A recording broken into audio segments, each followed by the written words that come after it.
So in the part of the harvest that I'm feeling, I'm surprised, amazed, astonished to have personal emotional healings surface for me today that has literal information about how to be with my sister and with my family of origin healing. And I thought there would be a lot of other possible ways that our conversation would go, but one of the miracles that I feel about Zoom and these kinds of calls and the goosebumps I'm getting at the moment is that there's astounding miracles that show up out of the people that we're with on these calls and the things that get transmitted.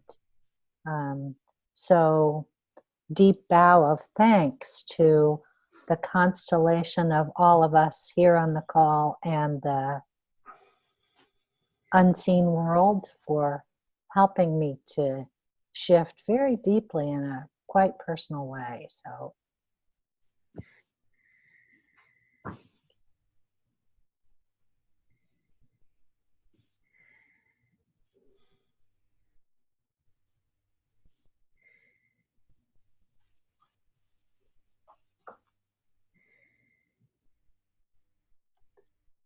amazing. I have a friend who contacted me last week to say that he was seriously ill. He's getting treatment, but it's not clear that it will work. And we spoke on Saturday. I had invited him to participate in Now What, and he was, when he emailed me with this news, it was partly to sort of explain why he hadn't showed up or why he'd been otherwise engaged. But the conversation we had, just the two of us, was kind of infused by a lot of what had been showing up in the Now What conversations. I kind of brought a bit of that to it, and some of the music that we'd been listening to as well. While we were talking, literally while we were talking, he was receiving a transfusion of platelets and medication and stuff. Like he has to get 8 of these and 12 hours each. But at the end of the call, he described the call as a transfusion. The conversation, the connection that we made, that was, I think unexpected, maybe to a certain extent not, but it really was just such a touching time. I thought that was a wonderful metaphor for what we might be doing. And I don't know that it connects to this exactly, but to that story. But in the beginning, somewhere in this notion, I think we have talked about being less black and white about healing and being whole versus broken, and what's involved in that. And I guess it occurs to me, that well, in the story, some of the stories we heard, particularly the two that you told, Shulamith, that it was very much about the action that one takes with an intention of creating healing, regardless of the outcome almost. And at least in one of them, that perhaps, we're always being broken and having to heal and mend, right? I mean, even exercise, you're literally tearing your muscles and the muscles heal and get stronger. And so we have this, I think a more holistic perspective on healing is that it is a daily act, that our bodies are doing it all the time and we need to do it all the time. We're always being broken. We're always healing. That's what it is to be alive. And there isn't like you're either healthy or you're not. You're either whole or you're, broken and need to heal. That's a classic form of this same oversimplified, paradigm that that we're seeking to transcend, I think, and sometimes these conversations do that.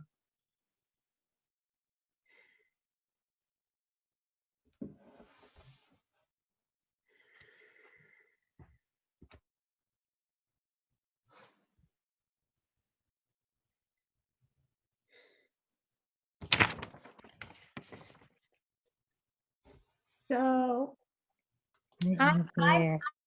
I'm becoming a reluctant artist. and now, and for me, this conversation went from hearing heaven, earth, home spoken in several languages, Mm. Shulamith inviting us to inquire around what is now. And that for me went to what is healing, what is brokenness, death as a healing, how to be materialized, what is love, and I am here. I am here and I can do this. And I think that's what now is for me as of this conversation. So for me, what is now is I am here and I can do this.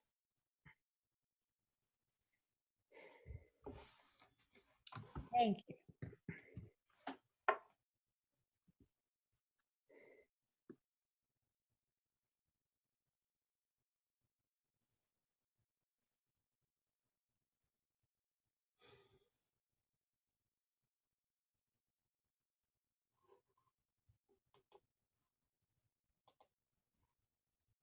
Just try to remember a poem, but I can't.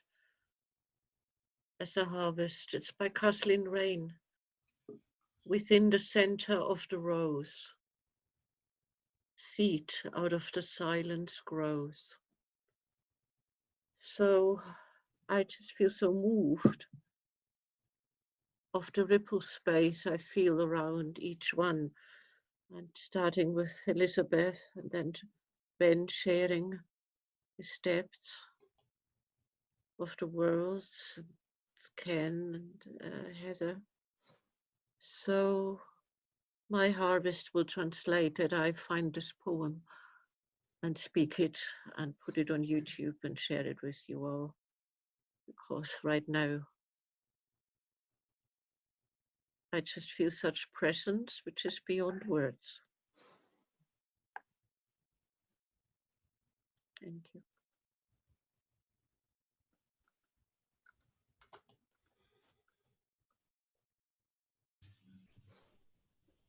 I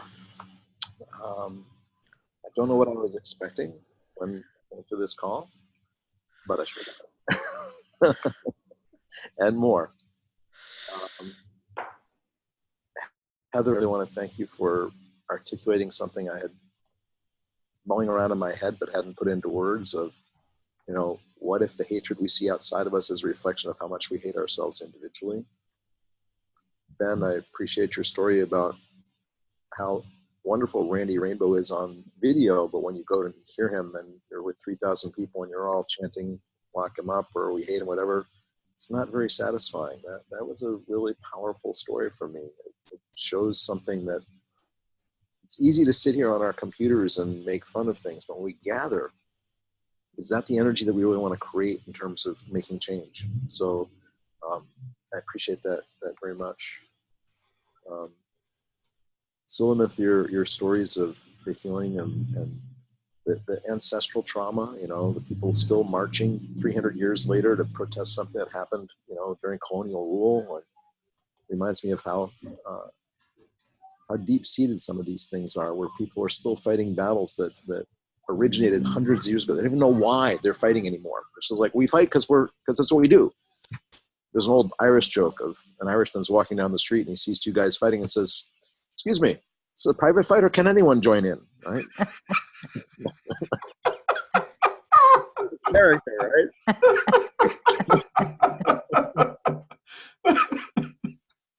And I have some of that, you know. I have sometimes I see not a fist fight, but I see an argument. I'm like, I want to join this argument. I've got some points, you know, and it's not my best self.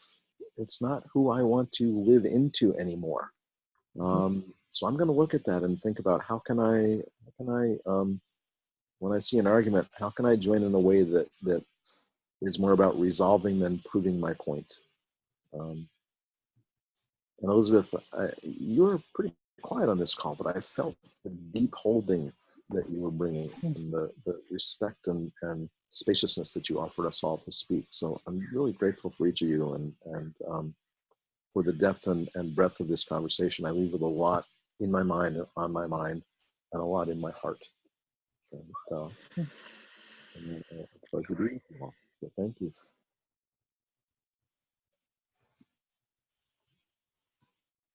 Let's hold hands. Can we do that? Yes. That's very satisfying. It works. Can you feel it? You. And Ben, thanks for staying. I know you came out here, so I'm just going to be here a minute because I'm really tired, but you got energized and you really contributed. It was great to have you here. Shulamith said the same thing, and both of you Both of you said, I won't be very long. And Yeah, well, it's midnight where she is. yeah. I know, midnight, exactly. I said I'm not going to last until 11, but yeah, it wasn't me, we say here. It wasn't me, it's ye. Okay, so I'm just dying to tell one more story. All It's right. about the field, and it's about horses.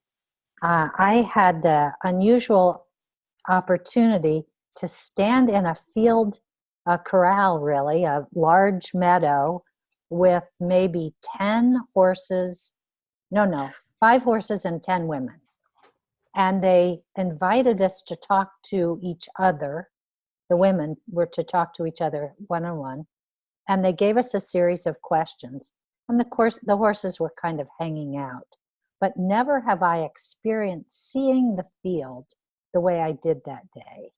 And what that meant to me was when the organizers invited us to talk about our obstacles and what was difficult for us, those horses that had been hanging around near us all went all the way out to the edges of the field. They did not want to hear about our obstacles.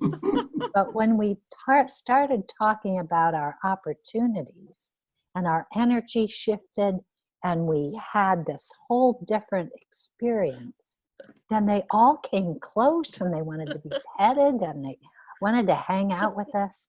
And there's just something about being able to see the field, that morphic field in that way that I just really wanted to share with you guys. Oh, thank you so much for sharing this. This is awesome. Oh.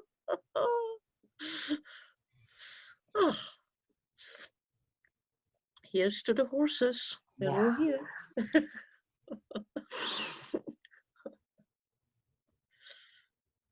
I just want to, in this moment, share that I feel the presence of our Joy, who is out at Peace Valley Farm that's surrounded by brush fire in Australia. Ben and I were on a call yesterday with her and a friend of hers named Neil, I think it was, Ben.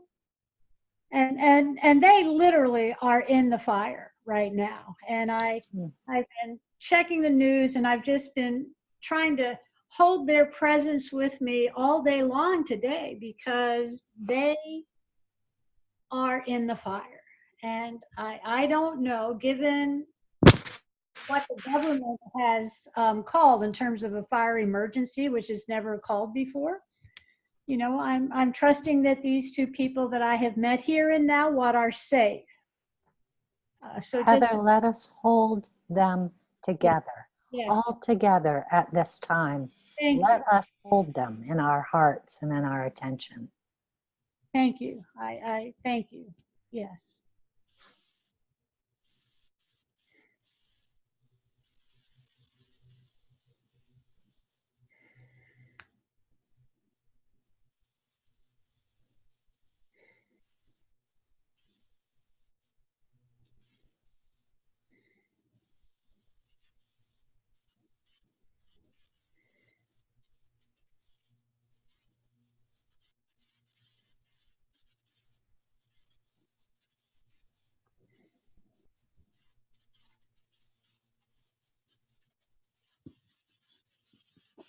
Yeah. Joy is she built this kind of camp uh, as a place in the forest for people to come and help regenerate the land there, connect with the Aboriginal people, connect with themselves in nature. She's trained in Joanna Macy's The Work That Reconnects, and that's part of what she offers. It's this multi-layered thing in a very, very rustic setting, like no running water. You carry your water from a stream nearby and all this. And so she had this beautiful vision.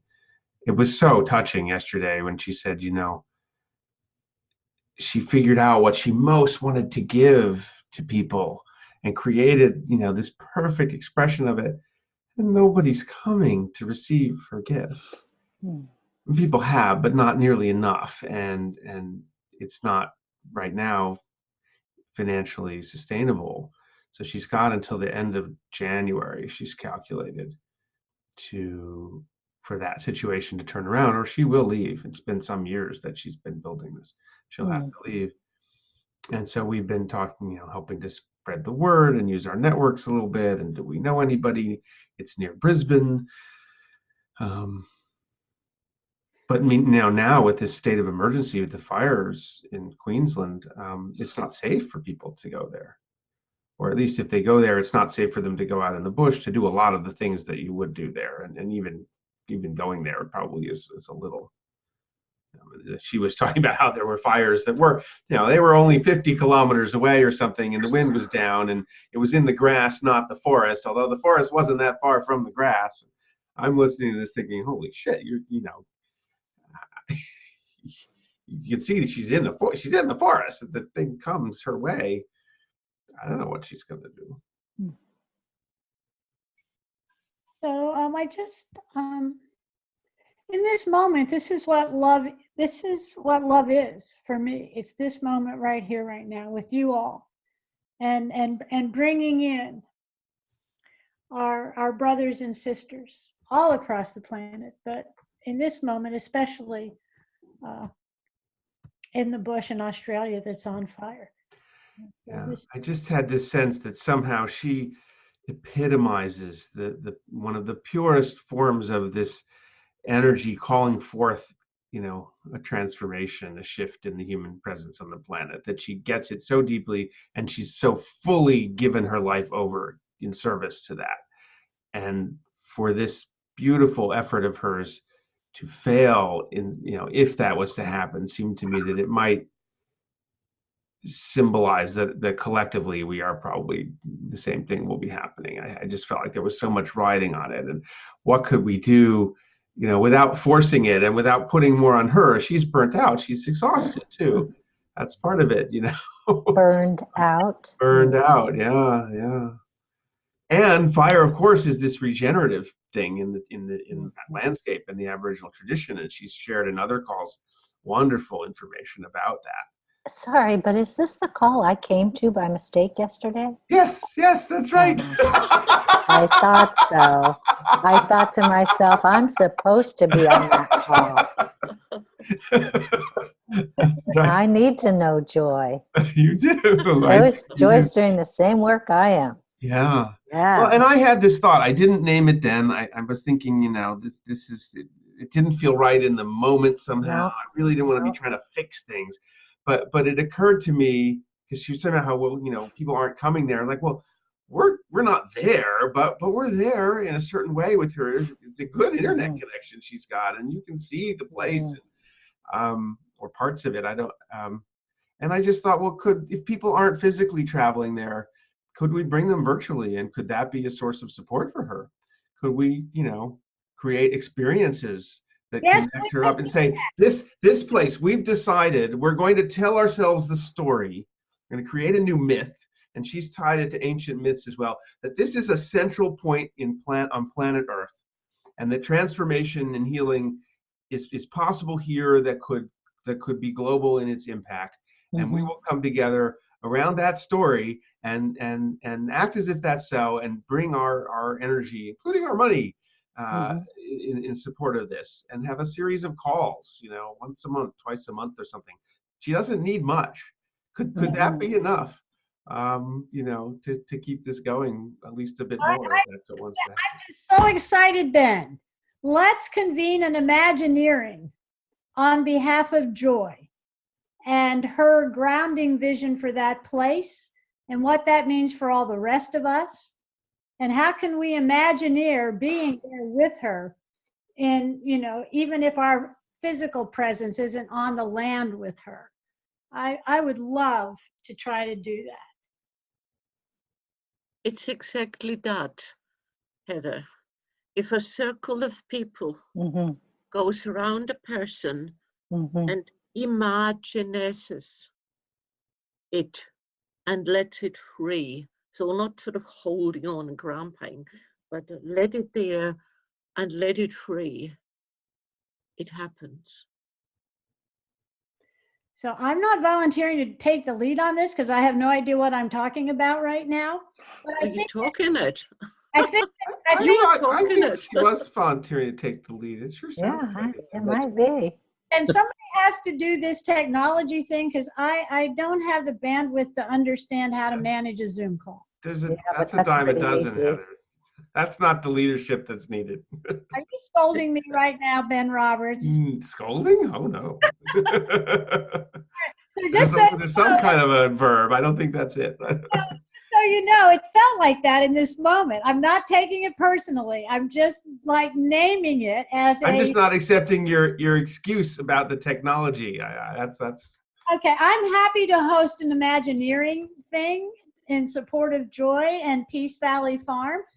If somebody will be my buddy, Ben Robert. No names will be mentioned. There's 3 other people on this call too. I know, but I'm talking to you. And don't let me go digital on you like we did yesterday, because that could be offensive to people.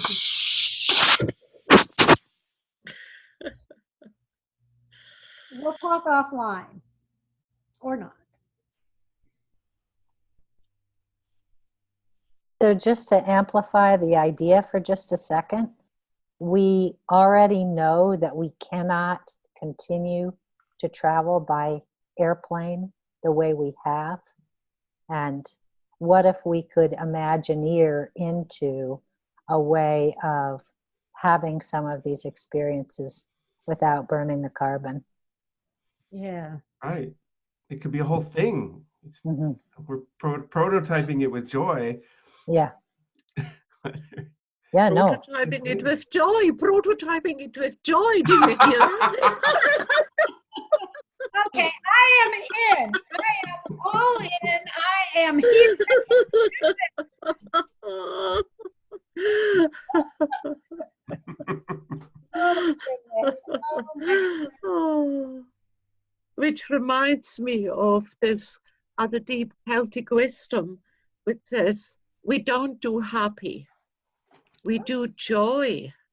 And joy is always only to be found at the bottom of grief. Oh, It just goes. The grief flows out, and down there is the dove of joy and peace. And I'm on a more mundane note, maybe it's also found in the middle of the night. It's going to be 4 a.m. tomorrow for you U.S. West Coast folks. We're going to do with Joy. Not She's for going to lead me. us in the Truth Mandala. Not for The me. Joanna Macy. I have to set my alarm. Truth Mandala. I have to come in my jammies with my bed head. Oh dear. That's all right. It'll be a more reasonable time for Shulamith. Yes. All right. I am here. I can do that.